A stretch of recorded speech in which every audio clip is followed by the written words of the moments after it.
Hi.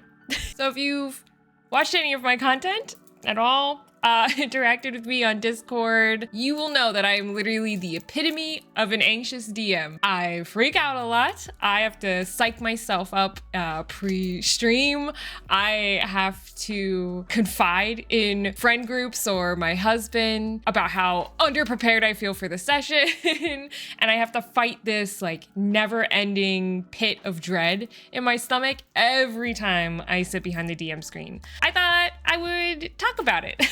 Because I literally fight this battle all the time, and maybe something that I do can help you. Let's dive in, shall we? The first thing I feel like I had to teach myself to do was to ask myself if those thoughts were really true. Anxiety says, I'm a bad DM. Has anybody ever actually told you that? If you're worried, couldn't you ask them what they think you might be able to do better? Because that could help you prepare or help you be better. Also, compared to what?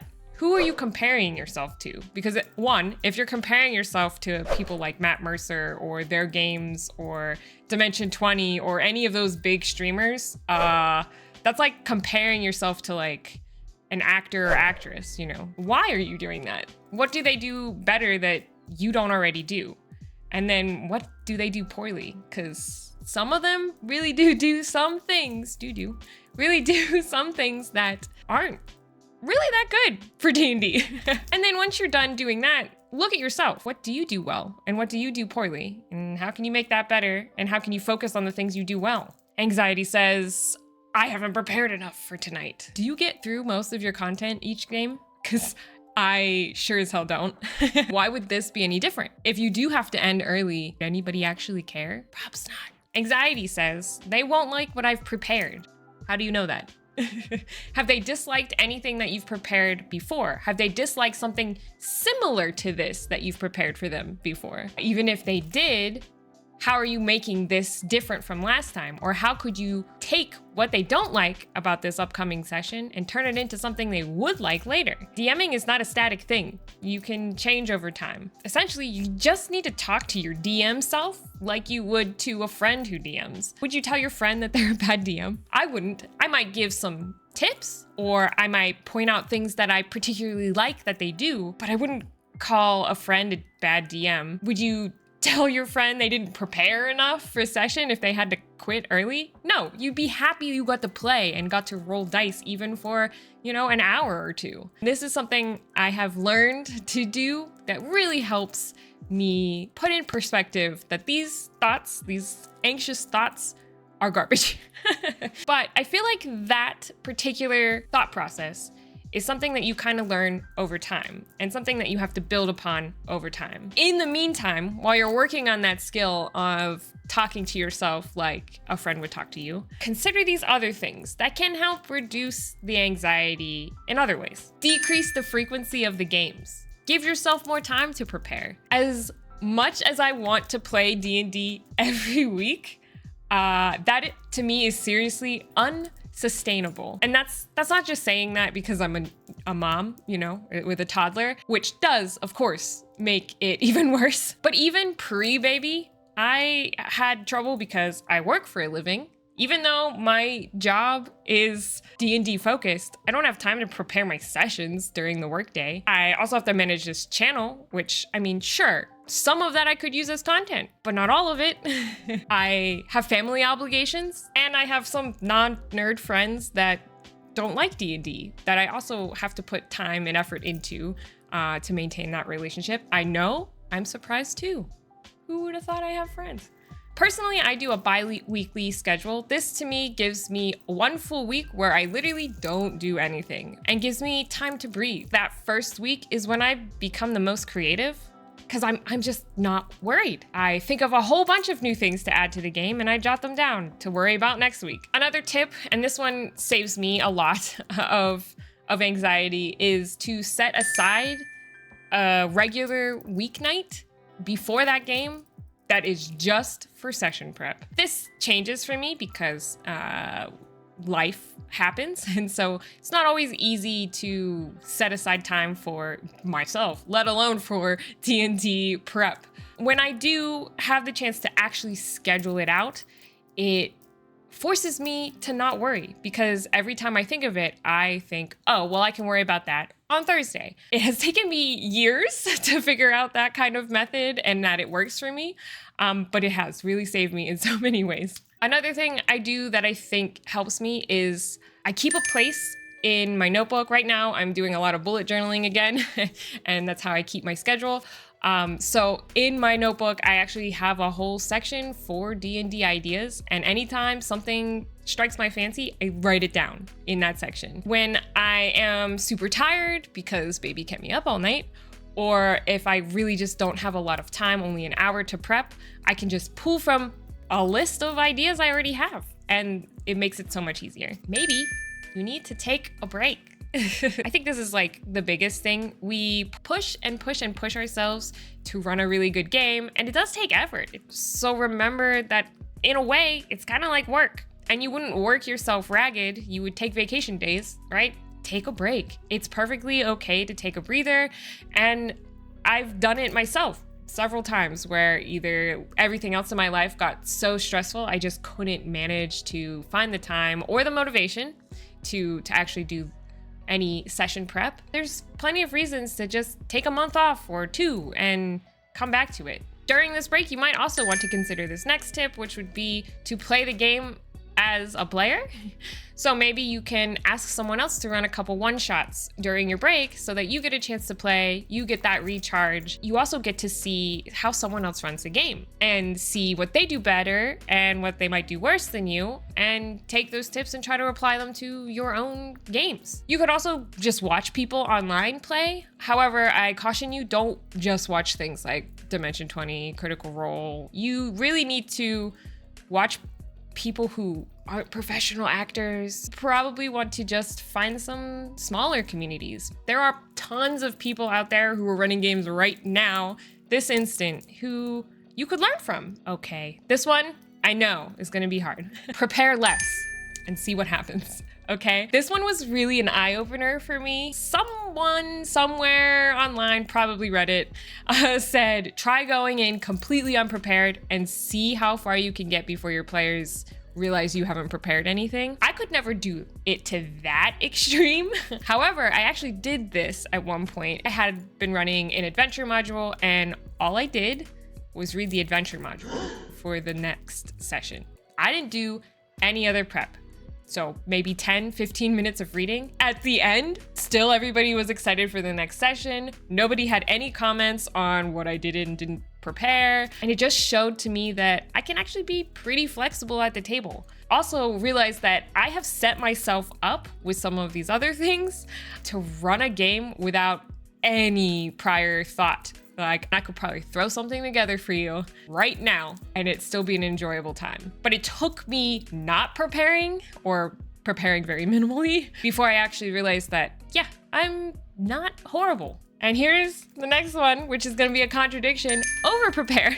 So I think preparation level is really key to anxiety level, right? You have to prepare enough to make yourself feel secure. For me, kind of over prepared typically. Not preparing that one time did show that I could be flexible and I don't have to prepare as much. Also taught me what I needed to prepare and what I didn't need to prepare. But typically, I prepare for 2 sessions every time. This means I typically over prep content. The longer that you are in the DM chair, the more you know exactly how much content you fit into your hours of play. But you don't want to try to prep for more than that. And obviously you don't want to railroad your players and prepare like 6 sessions in advance, because they're gonna do something that might change the story. But typically I have found that in the short term, what they do this session isn't going to drastically change next session. I might have to tweak a few things. I might have to pivot a little bit, but most of the time, 2 sessions is good. Anything beyond that could be changed drastically. Get ideas from your players. If you're not sure what they might like or dislike, ask them about games they've played in before. What did they like about that? I have a whole session 0 like packet thing I could put on the screen. It's on my website for free. So literally has like a questionnaire you can give players in session 0. You could give it to them anytime though. It doesn't have to be session 0 to check in with your players. In this packet, I kind of ask what kind of game they're looking for. And granted, they might tell you one thing, but actually mean another, so keep that in mind. But if you just ask them directly, that's how you know if you're providing the right thing or not. I also typically have some player at the table where I bounce ideas off of. Normally, I'm pretty good at doing this without spoilers. My hush hush player is typically my husband if he's in the campaign I'm running, and I bounce a whole bunch. I just literally throw a whole bunch of ideas at him and see what he starts building ideas off of. Helps me see what he is excited about in the campaign. And he typically has a good sense of what the other players are looking for as well. Your players might be different, so you might want to talk to each of them and just throw things at them and see what they like. This one has saved my rear end a few thousand times, probably. Keep emergency resources. You need an NPC list and you need an encounter list where you can, in the heat of a moment, throw a battle in. That will take up some time while you figure out what else to do, or you can do the battle and then end the session. I've done that before. You can also pick up just like one-shot adventures to kind of throw in as side quests if you're not sure where you need the campaign to go, or if you can't prep as much. A lot of them are written really well and you can throw them into any campaign and it would work. Actually take some notes during session. I find this helps me, and I don't do it enough. If it's hard to take notes, which sometimes it is because you're running a game and you're doing all of this other stuff behind the screen, spend about 10 to 15 minutes after session writing down all your thoughts about what happened that session. I typically write down a session summary. I also make note of things I thought I did well, things I think I could do better, things I have to look up later.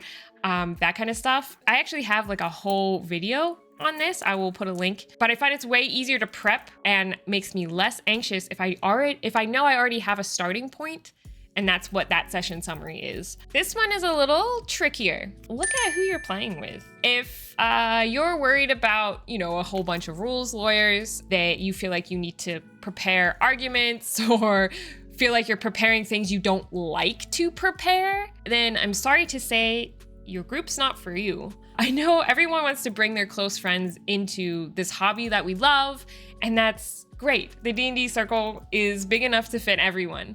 And I know that this is partially because we want to share those stories with our friends. We want to make new stories with them. You can still share those moments just through chatting. I know, that's hard for me too. Just chatting about D&D. Feels weird sometimes. But not all your close friends are gonna be perfect for your table. You could be DMing a perfectly good game, but the players don't want that type of game. Now you either have to prepare stuff you don't even find interesting. Maybe it's more battle mechanic related stuff, or maybe the story is just not interesting to you. That doesn't make for a good game if the DM isn't having fun preparing it. I actually had a group like this, my first group. Of course, I wanted to share this and I wanted to run games. Of course, they were all close friends and we all tried it together and it did work mostly. I realized, a few sessions in, everybody wanted something different. That pulled me in so many different directions, and I felt like I couldn't provide a good experience in any of those directions because I was pulled thin. That group is no longer together. Not to say they aren't still my close friends, because they are. And I still share D&D moments with them and they share D&D moments from their tables. We can enjoy those without actually experiencing them together. We still play the occasional one-shot too. I've actually had the best luck with online groups and kind of vetting who you play with. As scary as that is to put yourself out there, but taking the time to really find a group that you think you will mesh with makes for a better experience for you.